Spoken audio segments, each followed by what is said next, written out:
Be black. Be bold. Be innovative. Show the world equitable geo. We're coming together as a collective to celebrate people of African descent, the diaspora, and talking about geospatial equity and justice. You're listening to the North Star Gaze, a podcast with intimate stories from geo luminaries. Well, welcome, Nick. I'm here with Nick Okafor, and Nick is the founder of Trubel & Co. And so first, introduce yourself and tell us a little bit about how you arrived at a career in GIS, and then tell us about Trubel & Co. Amazing. So glad to be here with you all. My name's Nick Okafor, use him pronouns, and I'm the founder of Trubel & Co. Trubel & Co. is a tech justice nonprofit that champions those that are proximate to inequity to innovate for social change. Core to this is the belief that those who are proximate to it should be the drivers of liberatory innovation.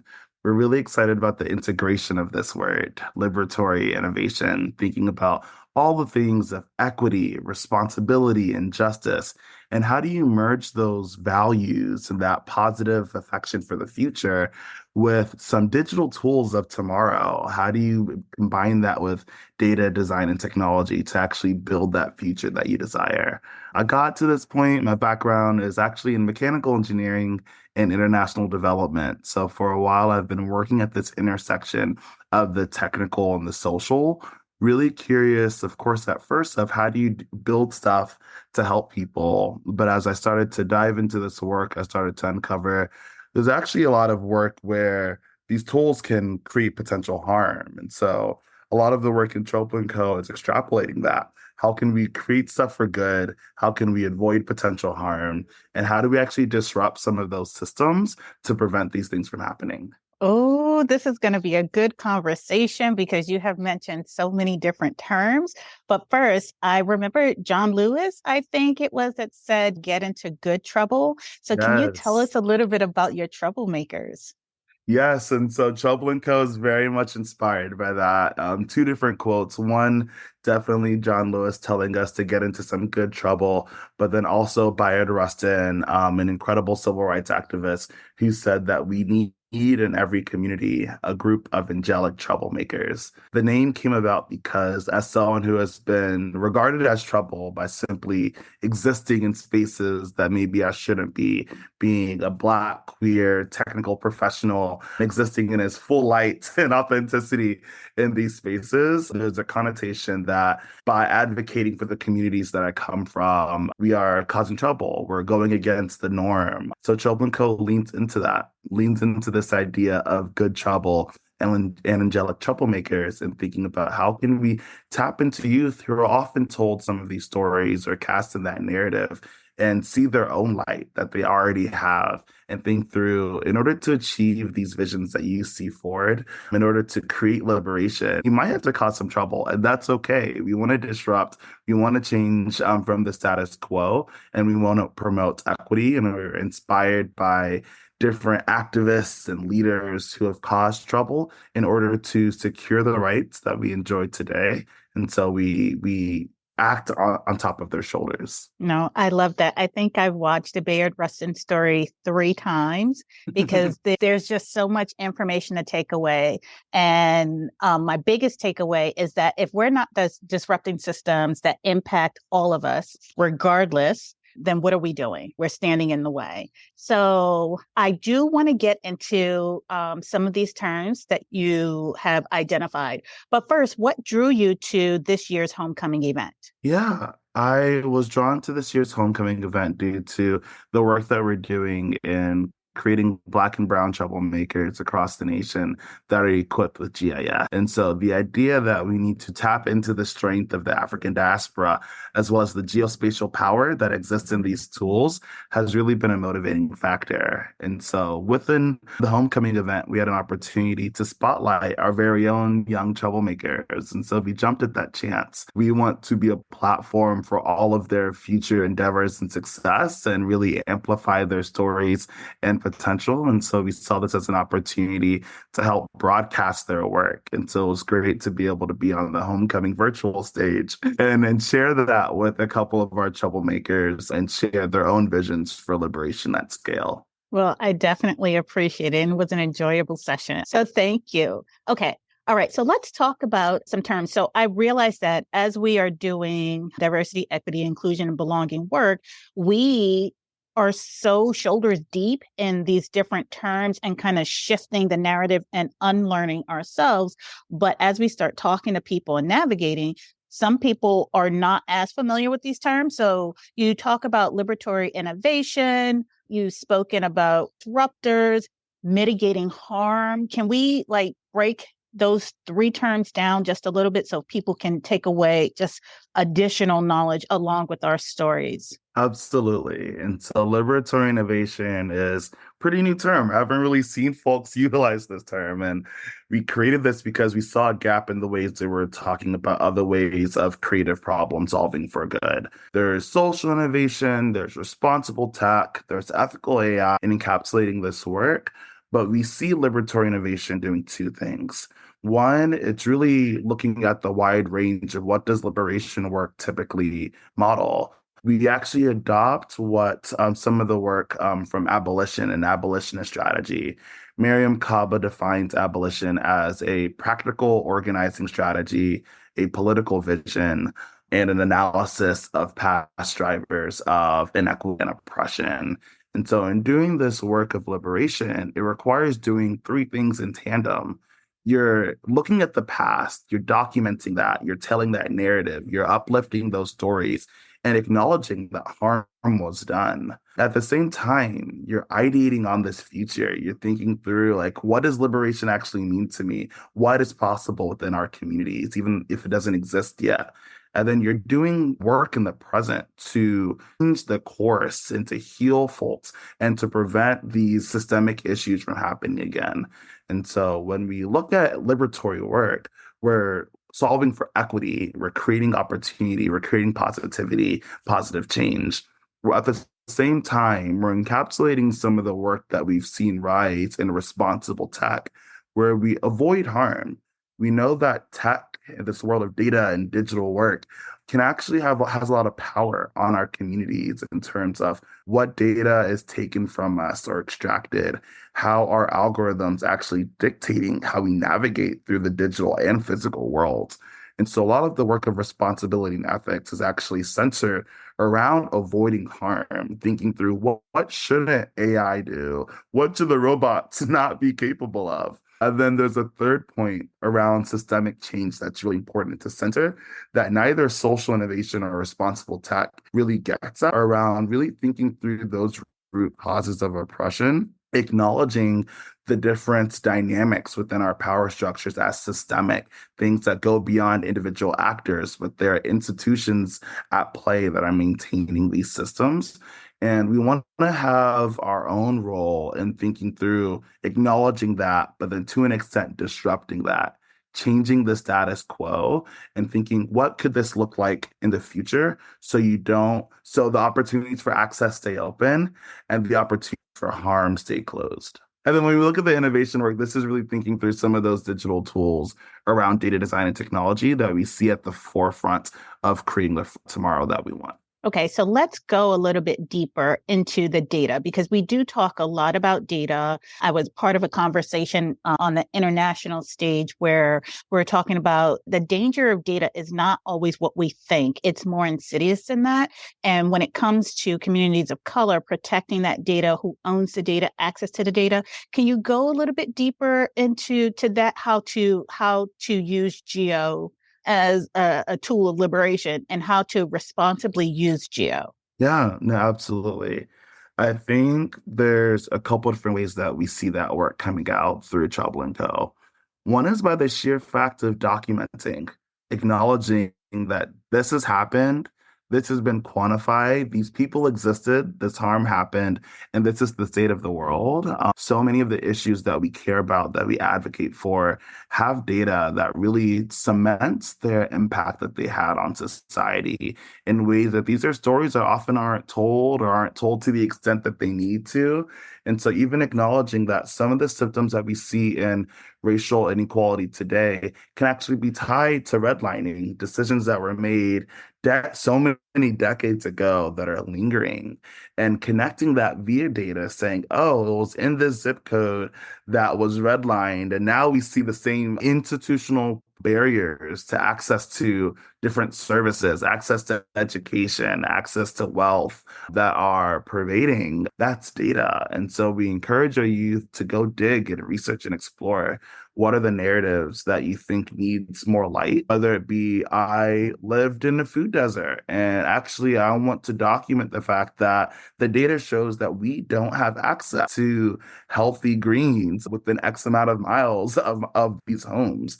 That's data that needs to be documented and shared. Or it could be qualitative thinking through maybe folks are experiencing gentrification, but may face backlash saying, oh, you're exaggerating. That's not the case. Let's see what the data says. And you actually see, and this is insights that our students have created about their own communities where they saw actually, if you look quantitatively, these neighborhoods that used to be Black and brown are now white.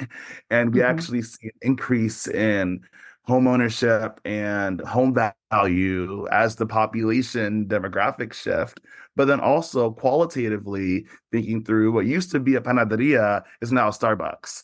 And so how do you use these different forms of data to tell these stories that are really critical for liberation work, that really helps quantify and document the work that we know true to be in our hearts? Right.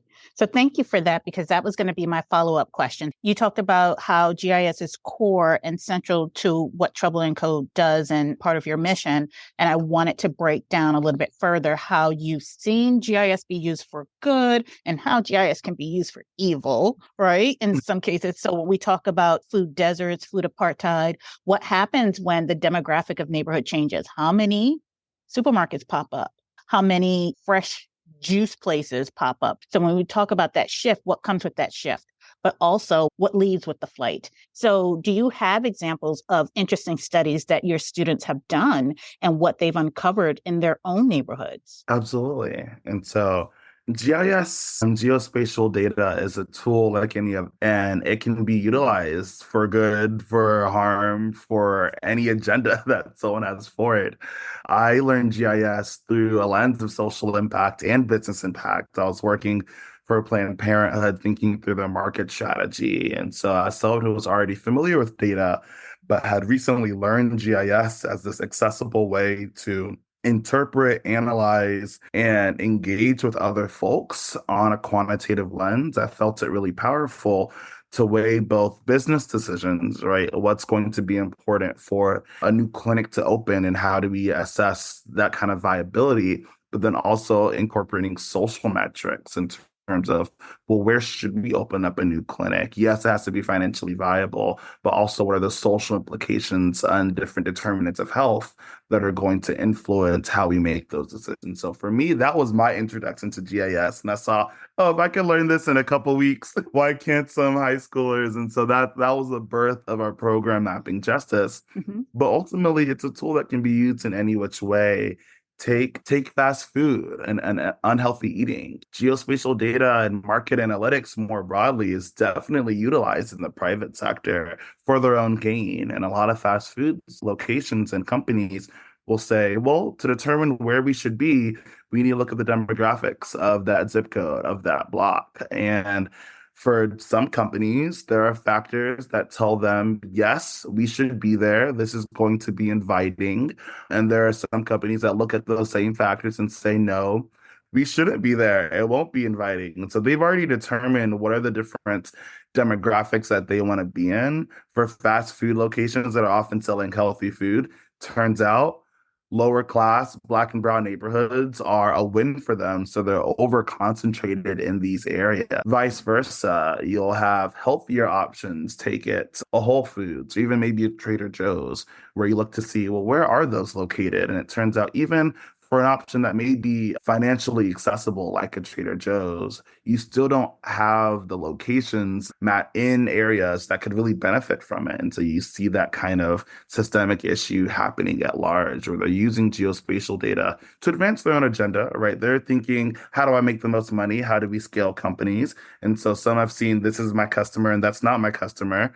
but there are larger societal implications of that when there are institutions deciding, great, we're not going to, instead of a Trader Joe's, you get a McDonald's. And that creates a lot of compounding effects after that. So funny you bring that up because I find that the more and the longer I do this work, it is hard to unhear what you know and what you see is happening, right? And so you know that there are such things as the Black tax. So when we go back to redlining, if you desire to be in a diverse neighborhood that has honored the communities that have come and gone, right? And I live in a neighborhood that has multi-generational families. You know that you are paying a premium in things like homeowners insurance and, just for certain basic amenities and things like that. And it's hard. It's a trade-off that you make because you understand the systemic forces. And then you ask yourself, so this is going to be one of my questions. How do we make doing this work personal? Because when we talk about dismantling systems and recognizing the role or the extent that which we could play a part in either upholding or dismantling these systems, how do you make it personal for the young people who come through your program and then even some of the older people that you impact? Absolutely. Well, first, the personal is political, and that is core to some of our work. Before day one in our Mapping Justice, we tasked them with an assignment called "What's Your Big Idea?" And they're immediately reflecting on a wicked problem that affects them, affects their community, affects communities like them, etc. And they're thinking through like, what's something that I really want to solve? What keeps me up at night? And for a lot of them, they're reflecting on their own experiences, stories that they see around the neighborhood, stories that they hear in literature from their parents and family and broader community. This doesn't get enough light of day. And I really want to take this opportunity to figure out, I think there could be a different way. I think we as a society can do better and should do better. And they start to think through, well, what might that be? And so for some, they need to look at issues within urban development. Some are looking at, well, I identify as queer and I see inaccess to opportunity there. Some have a special tie to education and they feel that maybe they've been granted a special opportunity in education, or maybe they weren't granted a certain opportunity in education and they see that there are factors at play and they want to uncover that. And so they do this work within GIS to start to do that research to figure out, how am I starting to question the world around me and having that sense of critical civic inquiry where they are actually pushed to not just take society as this is the way it has to be, therefore it is this way, therefore it must be this way. But we're actually hoping to empower them to say, you have the power to change the world around you. And we want to be a part of that. We want to accelerate that fire in you, because that's how innovation starts. When you start to realize that society isn't static, that the systems aren't fixed, that we do have agency to change the tech we use, the way we interact, the devices in our hands, you get a sense of this creative problem-solving power that we are channeling into our GIS instruction. And so they learn GIS through a format to where they're solving these localized community problems through their assignments, that all the while thinking about this broader problem that they're now paired up with one or two other people to start to think through. And through the nature of this 8-week course, they then develop a story map that can articulate the past inequality, but then are creating a dashboard or another application towards a pseudo client that could potentially alter that future, that helps them think through what liberation might look like. And so maybe it is the local mayor or a nonprofit or a really big funder that can just throw a lot of money at the solution. They're thinking about how GIS might be a tool to direct certain interventions to create that liberatory feature. I'm smiling because when you talk about the different organizations, the different political structures that can be engaged as your young folks are doing their work,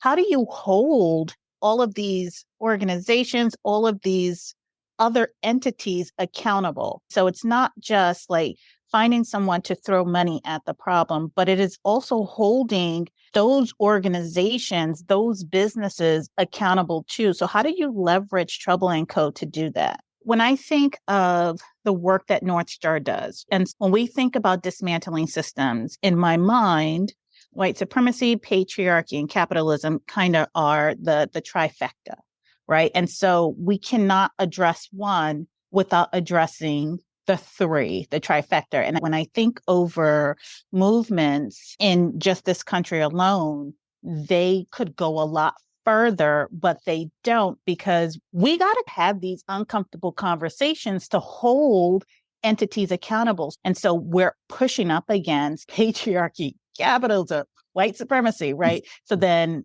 that means that we're going to have to say no to some organizations that don't recognize basic human rights. You mentioned it's a fair question. It's a hard question, and I don't have a clean answer to it other than we need to listen more. And there's a role of critical consciousness around how do you start to listen to people, identify and understand various social inequities and how they relate to each other with the motivation to tackle it that needs to be built, which is also tied to empathy.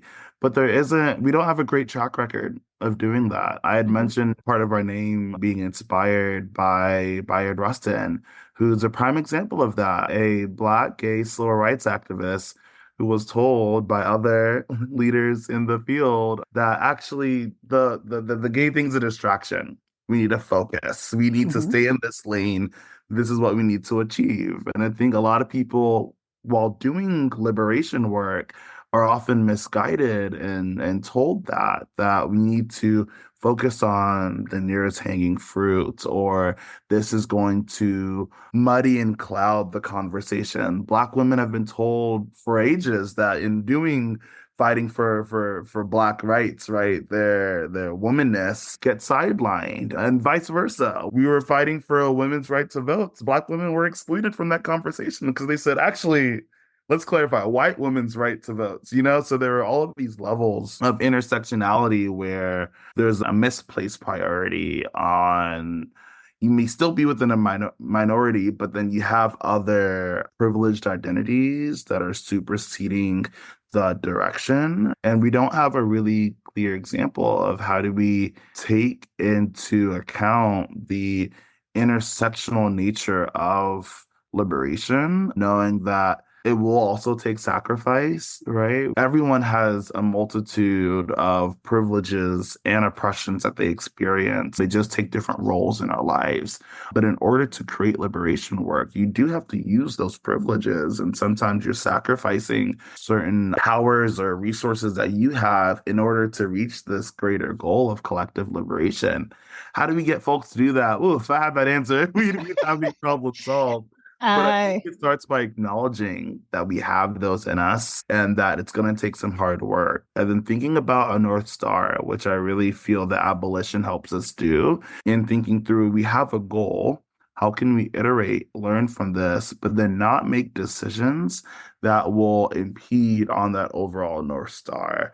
How do we not invest in systems that may give us a short run, like short-term gain, but if long term, it's going to provide a barrier to the future and the vision that we're hoping to create, then we can't make that sacrifice right now. We can't throw it all away for this short-term gain if it's going to actually bring us further away from the vision that we're hoping to create. So a lot of it is thinking through, well, what is that North Star and what's necessary, and how can we try different things out, but then also be willing to step back and learn and admit when we're wrong. So along that same line, in American society, there is this intergenerational type of hierarchy that sometimes comes into play. And one of the things that I appreciate about Trubel & Co. and that your troublemakers are young people, and young people have always been central to movements of the diaspora. Can you talk about what you see as your role to elevating these young people, these young minds, and citizen insights, right? Because there is a very, very deep value. I'm a parent, and when I look at my kids, I know that there will be a time where I won't be here, and they're going to have to carry forth this vision, right? Whatever mess we make as adults right now, whatever visions we set, whatever innovation is here and will come in the future, they're going to be the ones who live with the impact. They're going to be the ones to see it through. So what do you see as your role in elevating these young people? Yeah. I think in order to do that, you need humility. The goal of Trubel and Co. isn't to swoop into any community and dictate what gets done. Our goal is to listen to youth and think through, well, what futures do you want to create? Great. Here are some tools that'll help you in your vision. Here are some processes that'll help refine that path. But we want to amplify the things that you already know to your heart. And so we're admitting that young folks grew up in these communities, know these communities like the back of their hand, and that it's this challenge with like innovation work where we often want young people to be leaders, but we rarely sacrifice the opportunity for them to rise up to that occasion and actually give them power to dictate that. And so to that regard, we're underestimating them. You're underestimating their potential for the transformative change that we simultaneously expect them to be able to achieve and to fix all these problems that have been dropped in their plate.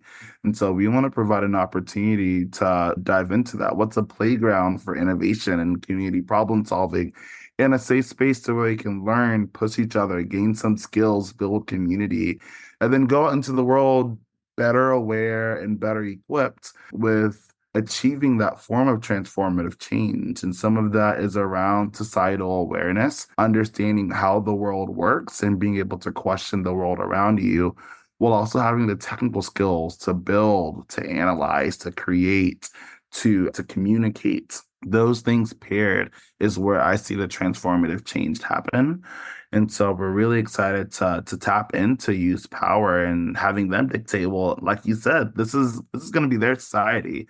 And so start designing and start getting into it now. And so by the time you're in that position of like real authority and power, you can really rise into it. Yes. It's almost like some folks don't know how to hand the baton. And it's just like, how do they're restricting it. Right. What do you do when you run out of energy and then you didn't create that next hand? You didn't cultivate, you didn't nurture it, you didn't critical thinking. Oh my gosh, it's so important.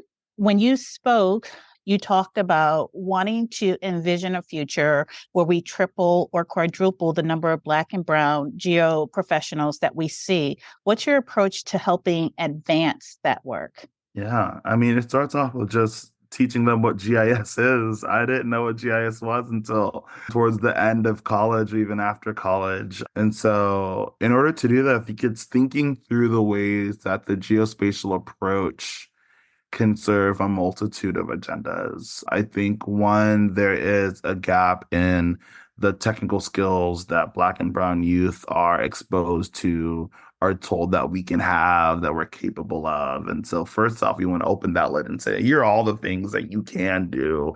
And we see you doing it. And we're going to push you into this and see how and really nurture that ability. But then part of it is also making it relevant. And so we do that by asking them again, what do you care about?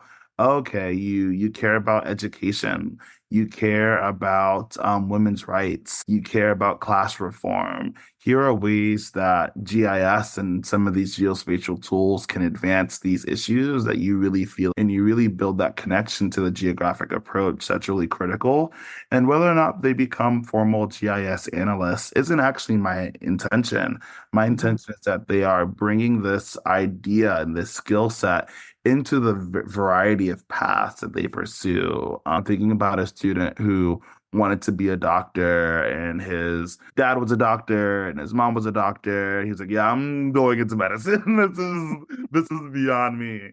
But then after doing our program, he started to see, okay, well, I still want to be a doctor, but I also see the value of understanding geographical data to determine, oh, here's where different planets and different diseases or outcomes are more prevalent or not. And so he was exposed to this world of public health that he wants to bring into his medicine and determining where certain practices should be and where do you design interventions. And so that's our ultimate goal, is that students are equipped with both the societal awareness and this technical skill set in geospatial analysis truly direct whatever liberatory features that they see fit for their own communities. I love that.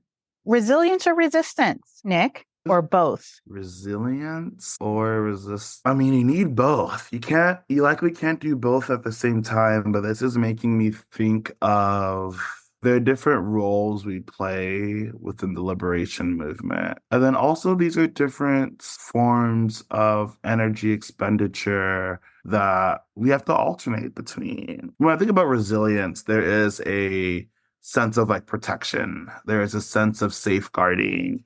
There's a sense of healing tied to that. And when I think about resistance, there is a sense of action of I'm going to jump into the fight. I'm going to put myself on a limb, be it my name, my body, my actions, etc. And I think you need both. I think we need to build communities that are resilient because there's going to be a lot thrown at us, and we need to think through the ways that we can heal ourselves and have fortitude as a community. But at the same time, there are moments where we need to dive into resistance and cause that good trouble that's so needed. But you can't cause trouble if your body can't keep up. So resilience is definitely key. Absolutely. Okay. And last question. If the zombie apocalypse were to happen right now, what would be your approach to surviving the zombie apocalypse? Oof, my first approach is finding a friend that knows that understands. My first approach is assembling my team.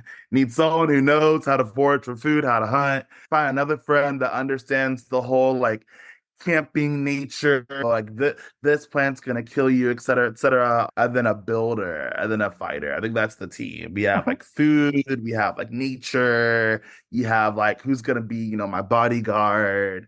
And so that's my approach is I'm designing the perfect team to support my survival. I love it. I love it. Who has what skill sets? Like, so I'm trying to build my little, so I do gardening. So I'm like, yes, we're gardening, we're seed saving, we're dehydrating, we're canning, right? And then I've got a little one that's in the scouts. And so you're responsible for fire, right? And so it's one of my favorite questions and I use it a lot.